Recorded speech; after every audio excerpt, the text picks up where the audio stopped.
حضور نبی کریم رؤوف رحیم صلی اللہ علیہ وآلہ وسلم نے ارشاد فرمایا، آپس میں بغض نہ رکھو، حسد نہ کرو، ایک دوسرے سے منہ نہ موڑو، اے اللہ کے بندو آپس میں بھائی بھائی بن کر رہو۔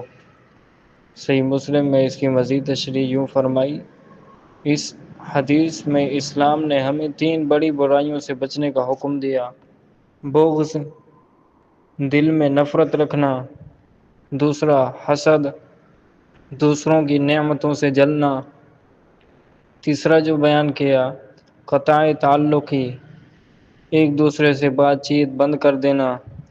یہ چیزیں اللہ کو ناپسند ہیں اور مسلمانوں میں فتنہ پیدا کرتی ہیں۔ اس کے برعکس ایک دوسرے سے پیار کرو، تنقید نہیں تعاون کرو، مدد کرو، غلطی پر اصلاح کرو، مگر تعلق نہ توڑو، سچے بھائیوں کی طرح رہو۔ اسلام چاہتا ہے کہ مسلمان ایک جسم کی طرح ہوں، ایک کی تکلیف دوسرے کو بھی محسوس ہو، ایک دوسرے کا سہارا بنے۔